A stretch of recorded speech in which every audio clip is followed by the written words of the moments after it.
કલાક નમસ્કાર, મંતવ્ય ન્યૂઝમાં આપનું સ્વાગત છે। ગુજરાત એટ 7 સાથે હું છું હિનલ। અમદાવાદમાં નિકોલ ખાતે આવેલા મધુમાલતી આવાસ યોજનાના રહીશો થોડા જ વરસાદમાં ત્રાહિમામ પોકારી જાય છે। વરસાદમાં મધુમાલતી આવાસ યોજના ટાપુમાં ફેરવાઈ જાય છે। વધુ પડતા પાણીના ભરાવા અને ગંદકીના લીધે લોકો વારંવાર રજૂઆતો પણ કરે છે, છતાં પણ કોઈ નિરાકરણ આવતું નથી। ત્યારે વોટર કમિટી ચેરમેન અને ધારાસભ્યે આજે અચાનક આ વિસ્તારની મુલાકાત લીધી હતી। વોટર કમિટી ચેરમેને લોકોને બાહેધરી આપી છે કે આવતા વર્ષે આ વરસાદી પાણીની સમસ્યા નહીં થાય।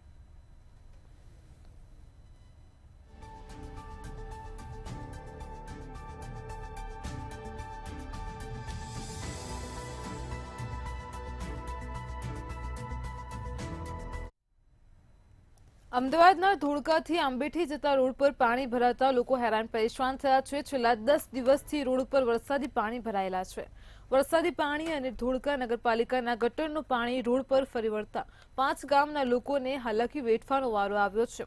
રોડ પર પાણી ભરાતા વાહન જઈ શકતા નથી અને રોડમાં પાણીના કારણે મસમોટા ખાડા પણ પડી ગયા છે।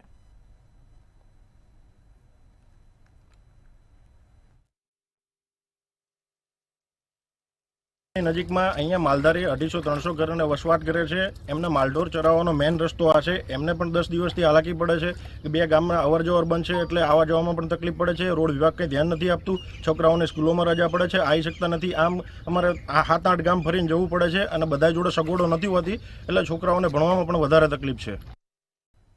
પાલનપુર અંબાજી હાઈવે ઉપર ભરાયેલા પાણીને લઈને મંતવ્ય ન્યૂઝના અહેવાલનો પડઘો જોવા મળ્યો છે। પાલનપુર અંબાજી હાઈવે ઉપર ભરાયેલા પાણી માટેના નિકાલની તંત્રે કામગીરી હાથ ધરી છે।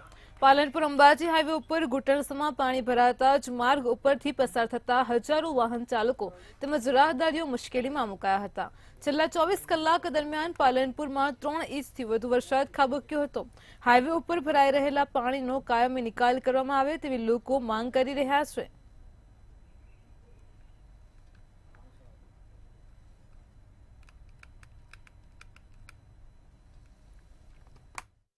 અહીંયા દર ચોમાસે 2 થી 3 ફૂટ પાણી ભરાય।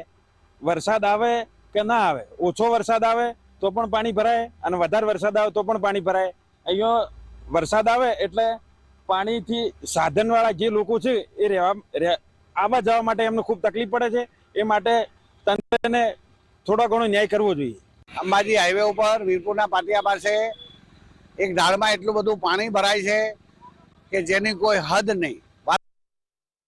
રજૂઆત કરીએ છીએ પણ કોઈ સાંભળતું નથી અને એટલી આ એરિયાની પબ્લિક અને વાહનવાળા બાઇકોવાળા એટલા હેરાન થાય કે જેની કોઈ હદ નહીં।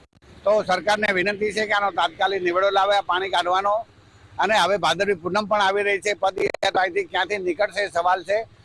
પાલનપુર થી અંબાજી જોડતા હાઈવે પર વીરપુરના પાટિયા પાસે થોડો પણ વરસાદ આવે તો 2 થી 3 ફૂટ પાણી ભરાઈ જાય છે અને અમારે ખેતરમાં જવા માટે કે નોકરી ધંધા જવા માટે પણ અમને ખૂબ અગવડતા પડે છે અને તંત્ર દ્વારા કોઈ પગલાં લેવામાં નથી આવતા। તંત્ર ટ્રેક્ટર મોકલે છે, થોડી વાર પાણી ચાલુ રાખે ને પછી વરસાદ આવે હતું એના માટે કાયમી માટે નિકાલ થાય એવું કંઈક કરવું જોઈએ તંત્રને। બનાસકાંઠા જિલ્લામાં છેલ્લા 2 દિવસથી વરસાદી માહોલ છે, ત્યારે પાલનપુરથી અંબાજીને જોડતો આ મુખ્ય માર્ગ છે અને આ મુખ્ય માર્ગ પર 2 ફૂટ જેટલા પાણી ભરાયા છે। જોકે આ પાણી ભરાતા વાહન ચાલકોને ભારે મુશ્કેલીનો સામનો કરવો પડી રહ્યો છે। ગત રોજ જે પાણી ભરાયા હતા જેને લઈ અને મંતવ્ય ન્યૂઝ દ્વારા અહેવાલ પ્રસિદ્ધ કરવામાં આવ્યો હતો અને મંતવ્ય ન્યૂઝના અહેવાલના પગલે વહીવટીતંત્ર જાગ્યું છે અને વહીવટીતંત્ર દ્વારા અત્યારે આ પાણીના નિકાલ માટેની વ્યવસ્થા કરવામાં આવી છે। વહીવટીતંત્ર દ્વારા ટ્રેક્ટરથી આ પાણીનો નિકાલ કરવામાં આવ્યો છે, પરંતુ સ્થાનિકોની એક માંગ છે કે દર ચોમાસે આ પરિસ્થિતિનું નિર્માણ જો કરવામાં આવે તો થોડા જ દિવસોમાં ભાદરવી પૂનમનો મેળો શરૂ થઈ રહ્યો છે, ત્યારે અહીંથી હજારોની સંખ્યામાં પદયાત્રિકો પસાર થાય છે। ત્યારે આ ચોમાસા દરમિયાન આ પાણી ભરાય છે અને પાણીની કોઈ વ્યવસ્થા કરવામાં ના આવતા સ્થાનિકો સહિત વાહન ચાલકોને ભારે હાલાકી ભોગવવી પડી રહી છે। ત્યારે વહીવટીતંત્ર દ્વારા આનો કાયમી નિકાલ કરવામાં આવે તેવી હાલમાં તો સ્થાનિકો દ્વારા માંગ કરવામાં આવી છે, પરંતુ ક્યાંક ને ક્યાંક વહીવટીતંત્રની બેદરકારીને લઈ અને દર વખતે અહીંયા પાણી ભરાય છે, ત્યારે હાલ સ્થાનિકો એવી માંગ કરી રહ્યા છે કે આનો કાયમી નિકાલ આવે અને આ પાણીનો સમસ્યાથી વાહન ચાલકો દૂર થાય તે જરૂરી છે। રમેશ પટેલ, મંતવ્ય ન્યૂઝ, બનાસકાંઠા। મહેસાણામાં ભારે વરસાદના પગલે અનેક રસ્તાઓ અને હાઈવે બિસ્માર બન્યા છે. સતત વરસાદે મહેસાણા શહેરના રસ્તાઓ ધોવાયા છે, તો રસ્તાઓમાં મસમોટા ગાબડા અને ખાડા પણ પડી ગયા છે. મહેસાણા શહેરના રસ્તાઓમાં ગાબડા, ખાડા પડવાની સાથે છોતરા પણ નીકળી જવાથી વાહન ચાલકોને ભારે મુશ્કેલીનો સામનો કરવો પડી રહ્યો છે. આમ અનેક રજૂઆત કર્યા છતાં પણ તંત્ર દ્વારા કોઈ યોગ્ય પગલાં લેવામાં નથી આવ્યા.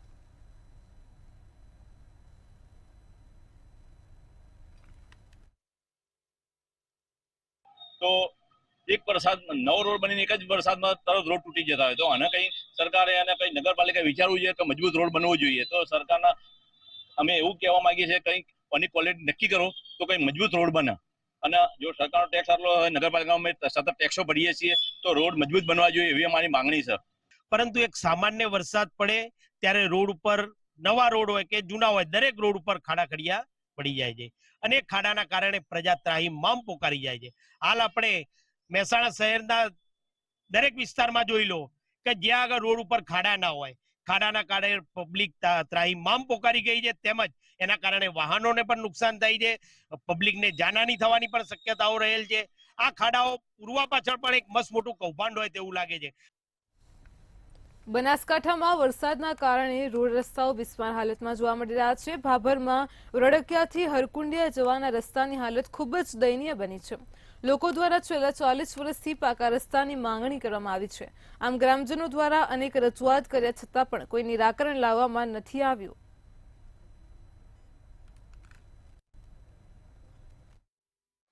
આ રસ્તા રડકિયાથી હરકુડિયા માટેનો રસ્તો છે, અંતરિયાળ રસ્તો છે.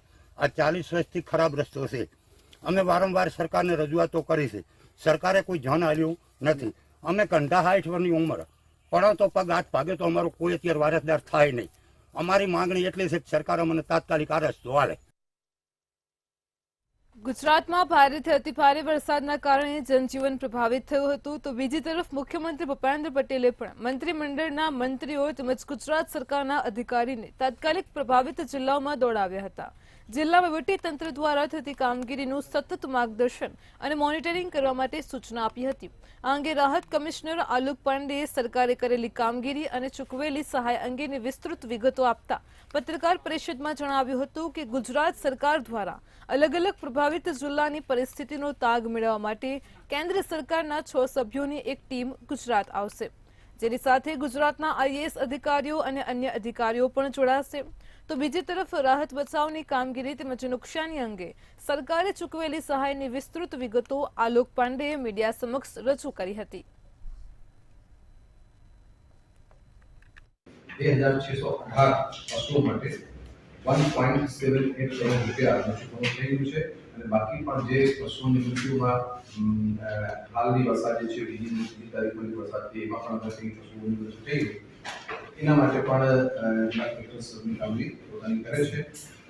મકાન સહાય પણ તમામ અફેક્ટેડ જિલ્લાઓમાં જ્યાં જ્યાં મુશ્કેલી થઈ એમાં કાચા મકાન હોય, પાકા મકાન હોય, ઝૂંપડા હોય, આંશિક રીતે તૂટેલા હોય અથવા કમ્પ્લીટલી ડેમેજ મકાન હોય, એ તમામમાં જે સરકારની ગાઈડલાઈન છે એ ગાઈડલાઈન પ્રમાણે 4673 મકાનોને 367.6 લાખ રૂપિયા ચૂકવણું એવી થઈ ગયું છે. 20 ઓગસ્ટ અને 29 ઓગસ્ટની વચ્ચે ગુજરાતમાં ભારે વરસાદ પડ્યો હતો. જોકે નિષ્ણાંતોએ ચેતવણી આપી છે કે આંકડાકીય અને ગતિશીલ તપાસ વિના આ ઘટનાઓ માટે આબોહવા પરિવર્તનને સીધું જ જવાબદાર ગણવું તે યોગ્ય નથી. આઈઆઈટી ગાંધીનગર ખાતેની ઇન્ટેલિજન્સ એન્ડ રેસિલિયન્સ લેબોરેટરીના રિસર્ચર્સ દ્વારા હાથ ધરવામાં આવેલું એનાલિસિસ દર્શાવે છે કે ગુજરાતના 33 જિલ્લામાંથી 10 જિલ્લાઓમાં એક જ દિવસમાં એટલો વરસાદ પડ્યો કે જે સામાન્ય રીતે 10 વર્ષમાં એક વખત જ પડે છે.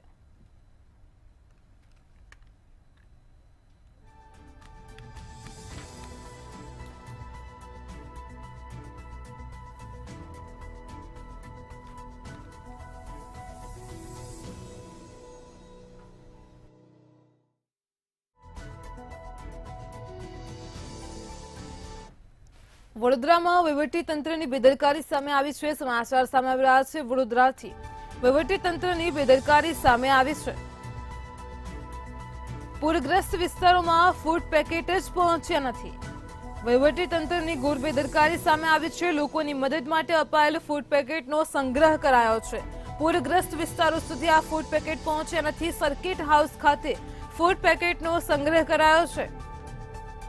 તો પુરવઠા અધિકારીએ મનપા ઉપર દોષનો ટોપલો ઢોળ્યો છે.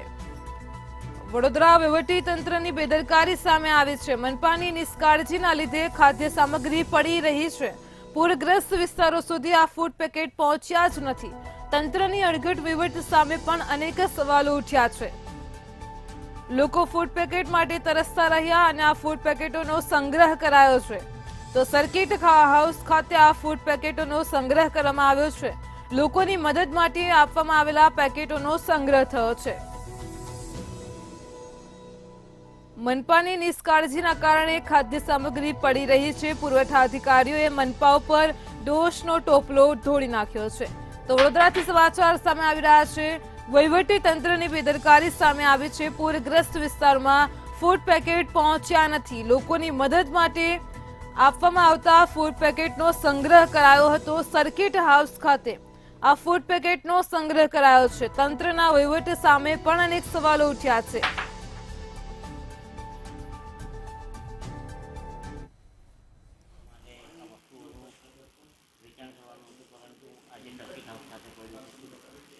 વડોદરા શહેરમાં પાછલા દિવસમાં વરસાદી આફત જે વડોદરા શહેર પર આવી અને આફતના કારણે જે વડોદરાવાસીઓને હાલાકીનો સામનો કરવો પડ્યો. એ સમયે વડોદરાવાસીઓને કોર્પોરેશન કનેથી એક મોટી અપેક્ષા હતી. કોર્પોરેશન એની અપેક્ષાઓમાં તો નાકામયાબ રહ્યું જ છે, પરંતુ સાથે સાથે કોર્પોરેશન એટલો મોટો ભ્રષ્ટાચાર કરી નાખ્યો છે કે જેની કોઈ હદ નહીં. આવા આપદાના સમયે કોર્પોરેશને લોકો માટે સહાયરૂપ થવું જોઈએ. એની જગ્યાએ સરકાર તરફથી આવેલી સહાય કોર્પોરેશને પોતાના માનીતા અધિકારીઓને પોતાના માટે હંતાઈને મૂકી દીધું. સરકારે સૂકો ચેવડો અને પાણીની વ્યવસ્થા પૂરગ્રસ્ત વિસ્તારોમાં વહેંચવા માટે, અસરગ્રસ્ત લોકોને આપવા માટે મોકલેલું, જેના કારણે એ વિસ્તારોમાં 2-3 દિવસ તક જો પાણી ન ઉતરે તો આ સૂકો ચેવડો ખાઈને એ 2-3 દિવસ નીકાળી શકે, પાણી પીને 2-3 દિવસ ગુજારો કરી શકે. પરંતુ આ જાડી ચામડીના કોર્પોરેશનમાં બેસેલા અધિકારીઓએ એમના મોઢાથી નિવાલો જ છીની લીધો અને એમનામાંથી જલય છીની લીધું. અને શું કહો છો, સર્કિટ હાઉસમાંથી ખાદ્ય સામગ્રી મળી છે એ પડી રહી અને ડિસ્ટ્રીબ્યુટ ના થઈ, આ માટે જવાબદાર કોણ છે? વડોદરા શહેરમાં જે પૂરની પરિસ્થિતિ સર્જાઈ હતી તે અંતર્ગત અમને એટલે કે ડીએસઓ જિલ્લા પુરવઠા અધિકારી અને નાયબ કલેક્ટર જમીન સુધારણાને અલગ અલગ જિલ્લાઓમાંથી અને અલગ અલગ સંસ્થાઓ પાસેથી અમને જે ખાદ્ય સામગ્રી છે એ એકઠી કરવાની જવાબદારી સોંપાઈ હતી અને તેની વિતરણની સમગ્ર કામગીરી વીએમસીને સુપ્રત કરેલી હતી. એટલે અમે અલગ અલગ સંસ્થાઓ અને જિલ્લાઓમાંથી સામગ્રી ભેગી કરી અને અમે વીએમસીને, કારણ કે જે કોર્પોરેશનના વિસ્તારો છે અમને ખબર ન હોય એટલા માટે વીએમસીના અધિકારીઓ દ્વારા તેનું વિતરણ કરાતું હતું. અમે તમામ જથ્થો 30 જે વધેલ સ્ટોક હતો અમે પૂર દરમિયાન 4,84,000 જેટલા ફૂડ પેકેટ અને 2,21,000 જેટલી અંદાજિત પાણીની બોટલો અને 10,000 જેટલી દૂધની થેલીઓ પણ અંદાજિત અમે એકઠી કરી હતી અને તમામ વસ્તુઓ અમે વીએમસીને સુપ્રત કરી હતી. વધેલ જે સ્ટોક હતો એ 30/8 રોજ 30/8/2024 રોજ કોર્પોરેશનને સુપ્રત કરેલો હતો અને અમારી એમાં કોઈ જવાબદારી પછી રહી નથી. સાબરકાંઠાથી સમાચાર સામે આવી રહ્યા છે. સાબરકાંઠામાં પિતાએ દીકરી ઉપર દુષ્કર્મ આચર્યો છે. જે ઘટના પ્રકાશમાં આવી રહી છે દુષ્કર્મની ઘટના છે. સાબરકાંઠાથી પિતાએ દીકરી ઉપર દુષ્કર્મ આચર્યું છે. તલોદ ગ્રામ્યમાં સગીર દીકરી ઉપર તેના પિતાએ જે દુષ્કર્મ આચર્યું છે, તો સગીર દીકરીને મારીને ઘરમાં જ દુષ્કર્મ આચર્યું છે. જે ઘટના પ્રકાશમાં આવી છે સાબરકાંઠાથી તલોદ પોલીસે સમગ્ર મામલે ગુનો નોંધીને વધુ તપાસ હાથ ધરી છે.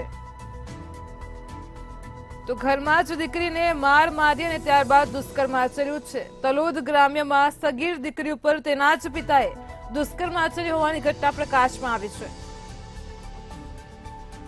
સાબરકાંઠાથી સમાચાર સામે આવી રહ્યા છે. પિતાએ દીકરી ઉપર દુષ્કર્મ આચર્યું છે.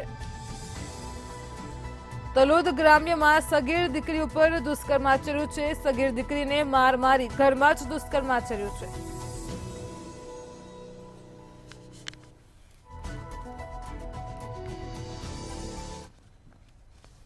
ભારતીય આશ્રમ વિવાદને લઈને મોટા સમાચાર સામે આવ્યા છે. ઋષિ ભારતી બાપુ લંબે નારાયણ આશ્રમ આવ્યા હતા. વિશ્વેશ્વરી ભારતી ઉપર લાગેલા આક્ષેપ પર મોટો ખુલાસો કરવામાં આવ્યો છે.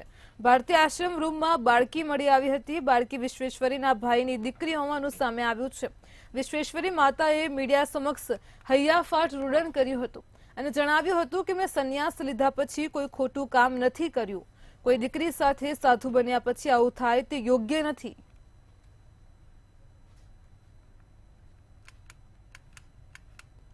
કે મારી ઉપર એક ઇન્જામ આવ્યો છે કે માતાજીની એક દીકરી છે. આ અમારી એકતા અહીંયા બેઠી છે. એના પપ્પા નાની હતી ત્યારે એક્સપાયર થઈ ગયા છે, ગુજરી ગયા છે. આના પપ્પા અત્યારે નથી. જ્યારે નાની હતી ત્યારે તો આના પપ્પા નથી, એના મમ્મી હતા, એને બીજે લગ્ન કરાવી દીધા. તો આ એક નિરાધાર બાળક કહેવાય. શું કહેવાય? એક આ હ્યુમેનિટીનું કાર્ય છે. ઋતંભરા દીદી છે, કેટલી દીકરીઓ એની પાસે છે. ગીતા દીદી છે, કેટલી દીકરીઓ એની પાસે છે. તો હું કોઈ એવું ખરાબ કાર્ય મેં નથી કર્યું જીવનમાં.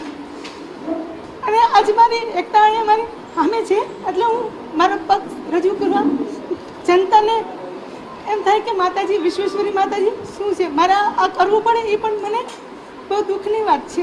2008થી 2021 સુધી મહામંડલેશ્વર વિશ્વંભર ભારતી બાપુની સેવા રાત્રિ દિવસ અમે કરી હતી એ બધા જ સેવકોને ખ્યાલ છે.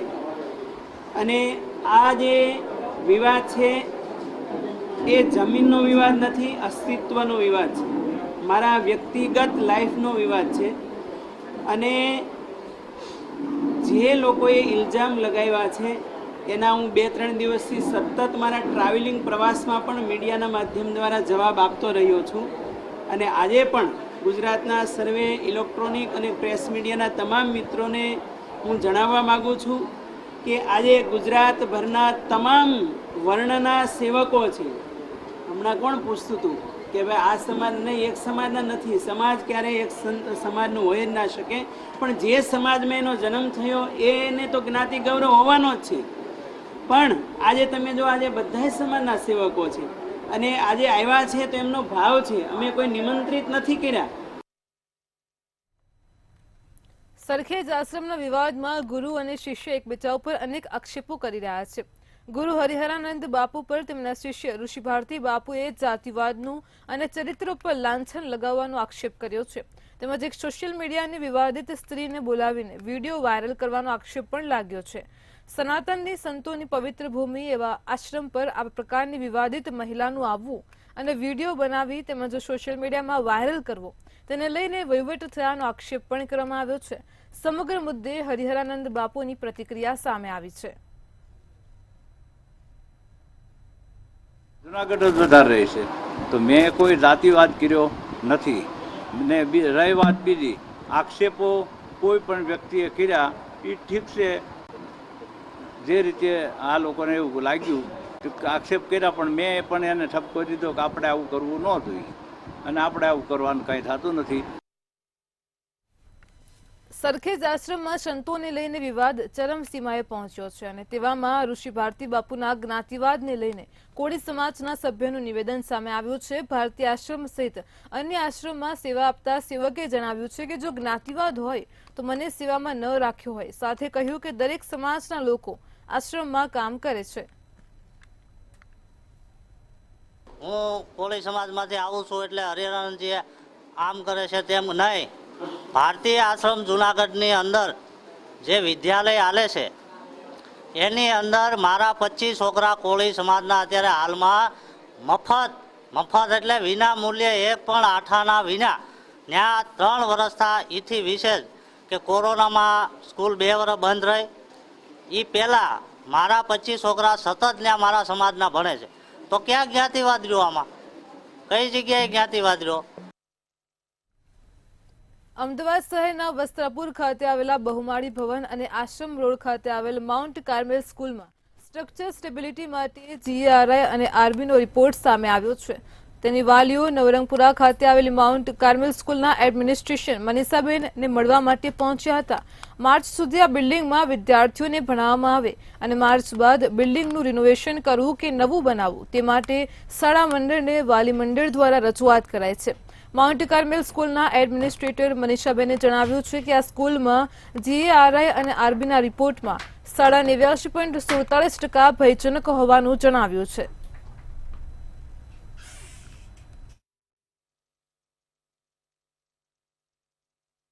અમે ગેરી રિપોર્ટ કરાવ્યો છે, તેમાં 89.47% ડાઉટફુલ છે. તો અમે એ રિપોર્ટ ડીઓને રેપ્રેઝેન્ટ કર્યો છે અને એ પ્રમાણે અમે જે માર્ગદર્શન આપ્યું છે એ પ્રમાણે અમે ફાઇલ તૈયાર રાખી. પણ ફાઇલ જ્યારે આપી ત્યારે અમારી પાસે એફિડેવિટ માંગી કે બાંયધરી આપો કે અહીંયા જ સ્કૂલ હશે. તો એનું પ્રોસિજર ચાલુ છે. સ્કૂલનું બિલ્ડિંગ જર્જરિત છે તો તમે ચર્ચા તો કરો. આજે 9મા 10મા 11મા 12માની વિદ્યાર્થીનીઓ જેમની સવારની શાળા છે, એના પછી એમના બપોર પછીના ટ્યુશન્સ હોય, extra curricular activity, totally disturb છે. આજે દીકરીઓ ઘરે આવીને પેરેન્ટ્સને કહે છે કે મારી તાત્કાલિક સ્કૂલ બદલાવડાવો, મારી આ બેનપણી આ સ્કૂલમાં જતી રહી, આ બેનપણી આ સ્કૂલમાં જતી રહી. એમની મેન્ટલ હેલ્થ ઉપર ખૂબ મોટી અસર પડી રહી છે. 9મા અને 11માની દીકરીઓ અને 10મા અને 12માની, કારણ કે એ લોકો બોર્ડમાં છે અને બોર્ડમાં આવવાની છે. ઈ કોમર્સના જમાનામાં અમદાવાદનો યુવા વર્ગ ઈ સિગરેટ તરફ જઈ રહ્યો છે. ગત સપ્તાહમાં જ પોલીસ દ્વારા 18,000 ઈ સિગરેટના જથ્થા સાથે 3ને પકડવામાં આવ્યા હતા અને હાલ પણ ઓનલાઈન ઈ સિગરેટ વેચાઈ રહી છે. યુવા અને સગીર વય જૂથમાં આજકાલ ધૂમ્રપાન એક ટ્રેન્ડ બની ગયો છે.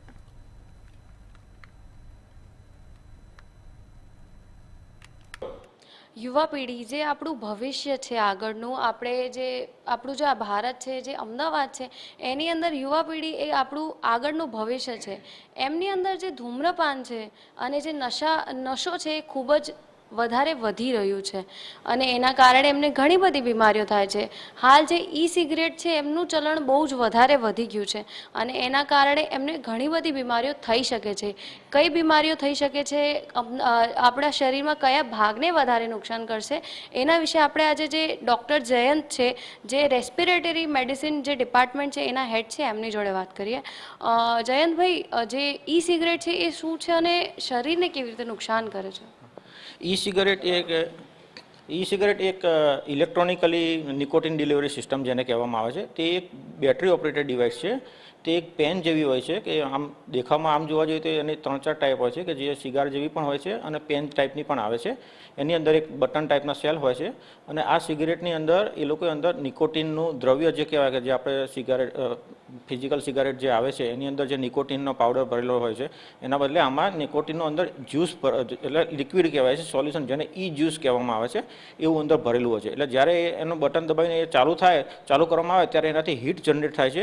આ હીટથી વેપર્સ બને છે, એટલે કે ધુમાડો, જે પેલી રિયલ સિગારેટને સળગાવવાથી ધુમાડો થાય. તો આને એવી રીતના બટન દબાવવાથી હીટ જનરેટ થાય છે અને એનાથી વેપર્સ કે ધુમાડો બને છે અને એ એમ કે લોકો ઇન્હેલ કરતા હોય છે, આમ જે સિગારેટ એના ફેફસામાં લઈ જતા હોય છે.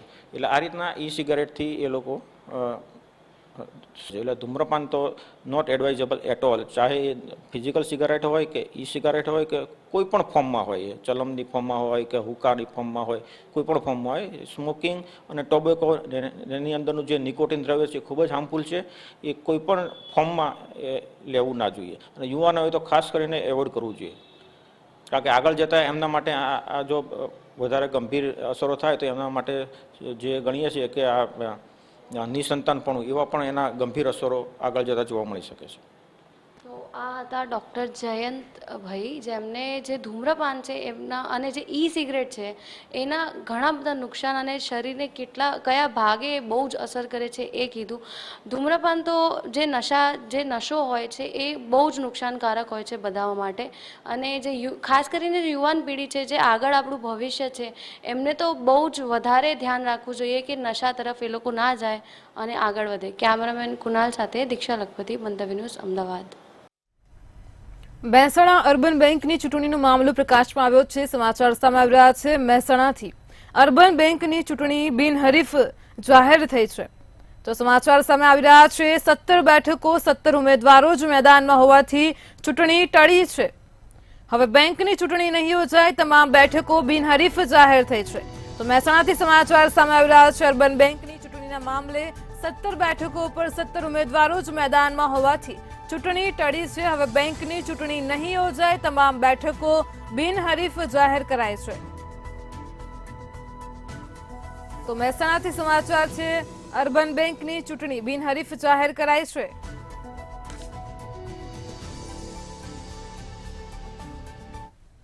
ગુજરાત@7 માં હાલ આટલું જ. વધુ સમાચાર માટે જોતા રહો મંતવ્ય ન્યૂઝ. નમસ્કાર.